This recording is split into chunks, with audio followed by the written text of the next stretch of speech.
नमस्कार, हम अभी गर्दनी बाग में मौजूद हूँ और मेरा नाम है रोशन और आप देख रहे हैं वाई डिस्कवरी न्यूज़। देखिए, पहले का समय था कि छात्र और टीचर के बीच जो अच्छे संबंध थे, लेकिन अभी जो है हाल ही के अगर देखा जाए तो कुछ सालों में बदलते जो परिदृश्य दिखा जा रहा है, वो कहीं न कहीं अब अगर छात्र अगर टीचर से ज़्यादा कुछ अगर बात करे तो कहीं न कहीं जो है थाने का हवाला दिया जाता है। ऐसे ही एक मामला है पाटलिपुत्रा विश्वविद्यालय का। और मेरे साथ गर्दनी बाग में जो स्टूडेंट है कल से ही अनिश्चितकालीन धरना पर बैठे हुए हैं। लगातार आपने मामला सुनते होंगे कि कुलपति विश्वविद्यालय को जो है हटाया जाए। डॉक्टर जगन्नाथ गुप्ता, बहुत सारे नाम नाम लिखा गया है। जो मेरे साथ जो छात्र हैं, हम इन्हीं से बात करेंगे कि आखिर पूरा मामला क्या है और आखिर इन लोग चाहते क्या है। सबसे पहले क्या नाम हुआ? मेरा नाम उजाला कुमारी।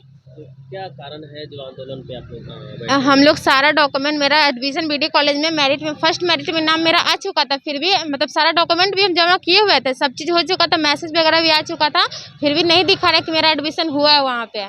जब गए रजिस्ट्रेशन करवाने गए ना, तब उस टाइम पता चला कि नहीं हुआ। फिर बहुत हम लोग किए, फिर भी प्रिंसिपल नहीं कर रहा। कारण क्या हुआ, क्या बताया गया कि एडमिशन क्यों नहीं हुआ? अब हम लोग का कोई गलती नहीं है, बस वो लोग टीचर ही लोग का गलती है। हम लोग कोई गलती नहीं की। मेरे पास सारा प्रूफ भी है कि मेरा एडमिशन वहाँ सब चीज़, मेरा जितना भी डॉक्यूमेंट है सब चीज़ मेरा जमा भी है। तो इसके जिम्मेदार कौन है, मतलब क्या है? कॉलेज का लोग है, प्रिंसिपल है और भी जो भी कर्मचारी लोग भी काम करता है, टीचर लोग वही लोग है। तो क्या आपका साल बर्बाद होगा? हाँ, मेरा साल तो बर्बाद होने वाला है। इसी वजह से हम चाहते हैं कि ना हो, इसीलिए ये सब आंदोलन कर रहे हैं। और क्या क्या लग रहा है आगे सुनवाई की कोई उम्मीद है? उम्मीद अब होगा, करेगा तो ही ना। उम्मीद तो है ही कि हो जाए। चलिए, सबसे पहले अपना परिचय दे दीजिए आप। मेरा नाम प्रिंस कुमार झा है। मैं पाटलिपुत्रा विश्वविद्यालय का छात्र हूँ। मामला क्या है? आज सड़क पे है, कहीं न कहीं कई बच्चे लेकर आप आंदोलन कर रहे हैं, क्या वजह क्या है? वजह यह है कि पाटलिपुत्रा विश्वविद्यालय के अंतर्गत आने वाली एक अंगीभूत इकाई जो है बीडी कॉलेज, उसके प्रचार के द्वारा खुलेआम धांधली किया जा रहा है। सदन में सवाल उठे, माननीय कुम्हरार के विधायक ने सवाल उठाया, शिक्षा मंत्री ने कहा कि इनकी नियुक्ति गलत की गई है, फिर भी पता नहीं क्या आपसी साँठ-गाँठ है जिसके कारण इनको अभी तक हटाया नहीं गया है। ये खुलेआम धांधली कर रहे हैं। इन्होंने मेरिट में आए बच्चों को एडमिशन नहीं लिया। अब जब हम लोगों ने इस मुद्दा को बहुत मजबूती से सड़क से लेकर सदन तक उठवाया, तो उन लोगों ने हमारे ऊपर आवेदन दिया है गर्दनीबाग थाने में कि हमने उन्हें जान से मारने की धमकी दी है। और जिस वीडियो का वो हवाला दे रहे हैं, उस वीडियो में उन्होंने दारू पी रखा है। अगर सही से आप उस वीडियो को देखेंगे तो एक आदमी है जो लड़का है, उसके मुंह को दबा रहे हैं। तो वो इसीलिए दबा रहे हैं क्योंकि वो लड़का उनको बोल रहा है कि आप कॉलेज के कैंपस में दारू कैसे पी सकते हैं।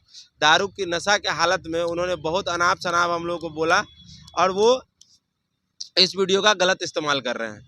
दूसरी बात कि अगर इतना ही उनको था कि हम लोग बहुत गलत करते हैं, तो एक समय ऐसा था कि जब वो हम लोग को बहुत अच्छा छात्र मानते थे, बहुत अच्छा चीज़ करते थे। आज उनके लिए सब खराब हो गया। क्यों? क्योंकि वो जब गलत करने लगे, नए-नए आए थे, हम लोग सोचे कि अच्छा आए हैं, अच्छा एडमिनिस्ट्रेटिव संभालेंगे, लेकिन आए तो पता चला कि ये भी पूरा भ्रष्ट है। जब हम लोग उनके भ्रष्टाचार के खिलाफ बोले, समझे और उनके खिलाफ आवाज़ उठाने लगे। काहे कि देखिए, हम लोग छात्र नेता हैं, तो हम हमेशा हमको छात्रों के प्रति, भलाई के प्रति सोचना पड़ेगा। कोई भी आए, छात्र के खिलाफ अगर करेगा तो हम लोग भाई उसके खिलाफ है। हम लोग वो नहीं है कि आपके साथ साँठ-गाँठ करके और छात्र को बर्बाद होने देंगे। निराधार है, ये अनपढ़ लोग हैं। आपको मैं एक कागज़ दिखाना चाहूँगा। उन्होंने नीरज कुमार झा, जो कि बिहार प्रदेश युवा कांग्रेस के सचिव सह छात्र प्रभारी हैं, उनके अध्यक्ष को उन्होंने एक लेटर लिखा है।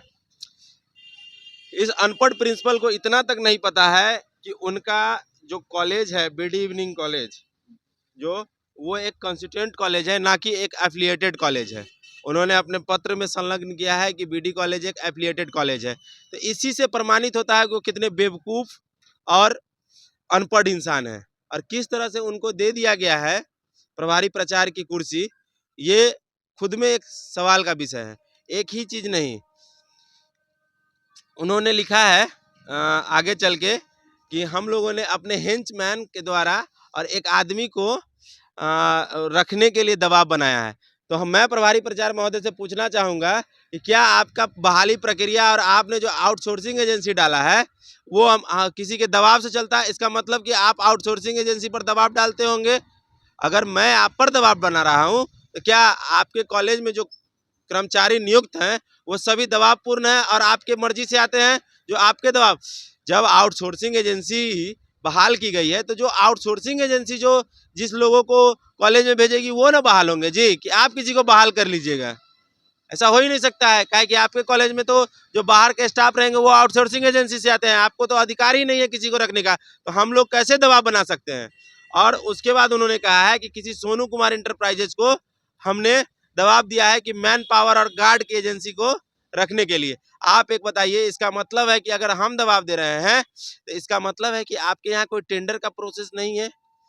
जो जिसको दबाव देगा, आपके यहाँ कोई पैरवी आता होगा तो आप रख लेते होंगे, आप अपने घर परिवार के लोगों को रख लेते हैं। आप क्या समझते हैं कि आपने जो एडमिशन के एजेंसी में अपने सगे संबंधी को रख लिया है, वही चीज सगे संबंधी को रख लिया है आपने, तो वही चीज हम लोग पर मतलब आप किया कराया अपना है और फोड़ने का ठिकरा हम लोगों पर दे दिए हैं जी। उसके बाद उन्होंने यहाँ एक बहुत अच्छा शब्द का मेंशन किया है जो कि उनके छात्र हैं, उनको शर्मिंदगी होनी चाहिए इस शब्द का और इस वर्ड का इस्तेमाल करते हुए, कि लिखा है उन्होंने कि वी आर गुंडा एलिमेंट।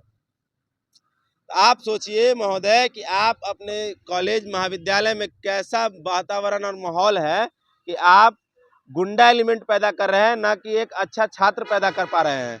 ये आपकी नाकामी है कि आपने अपने महाविद्यालय से एक गुंडा एलिमेंट को पैदा किया है। क्या आपका एजुकेशन सिस्टम और क्या आपका एजुकेशन का जो क्राइटेरिया है वो आप फुलफिल कर रहे हैं कि आपका गुंडा एलिमेंट पैदा हो रहा है। उसके बाद उन्होंने एक केस का हवाला दिया है, केस नंबर है 487 आउट ऑफ 21। उस केस में उन्होंने लिखा है कि जो भी लोग हैं पहले से वो इस केस में नामजद है, जैसे कि मेरा नाम हुआ, नीरज झा और आदर्श झा, इतने कम नॉलेज के लोग हैं। ये जो मामला है, जिस आदमी को मारा गया था उपेंद्र कुमार, उसने खुद कोर्ट में यह गवाही दी है कि जितने भी नामजद लोग हैं उनमें से कोई मारने में नहीं था, ठीक ना, किसी असामाजिक तत्व और बाहर के लोगों ने आकर उसे मारा है। और इसमें जो भी सामान वगैरह क्षति हुई थी या गायब हुआ था वो सब उसको बाद में उसी कैबिन से अलग थलग, क्योंकि उस कैबिन में मारपीट हुई थी, अलग से मिला है उसे। चलिए, क्या कहेंगे आखिर, क्या आप लोग अब तो हम लोग आंदोलनरत हो चुके हैं और अब आंदोलन जारी रहेगा जब तक प्रभारी प्रचार को हटाया नहीं जाएगा, क्योंकि उनके खिलाफ किए गए भ्रष्टाचारों की जो कुंजी है वो बहुत लंबी है। कुलपति महोदय के साथ उनका बहुत अच्छी सांठगांठ है। वो बीएस कॉलेज में थे तो वहाँ के प्राचार्य को हटाने पर उनको यहाँ की वहाँ के प्रचार को हटाने में जो मदद करने में और खिलाफ करने के लिए वीसी का उन्होंने मदद किया, जिस कारण से उनको बीडी कॉलेज का कुर्सी दिया गया। 10 जगह उनका एक ही इंसान को 10-10 जगह का कार्यभार दिया गया। इससे सांठगांठ की सारी सबूतें हैं। हम लोगों ने भी अपने तरफ से जो लिखित होता है वो एसपी महोदय, डीएसपी महोदय, यहाँ तक कि डीजीपी, सभी जगह पर हम लोग ने भी दिया है। और अब देखिए आगे क्या होता है। पुलिस अपनी कार्रवाई कर रही है, जांच कर रही है, जो होगा हम लोग भी, उन्होंने आवेदन दिया है, हमने भी आवेदन दिया है, हम लोग लड़ाई के लिए तैयार है। चाहे वो पेपर से लड़ने आए तो पेपर से, या वो अगर एडमिनिस्ट्रेटिव से लड़ने आए तो एडमिनिस्ट्रेटिव से, हम लोग तैयार हैं।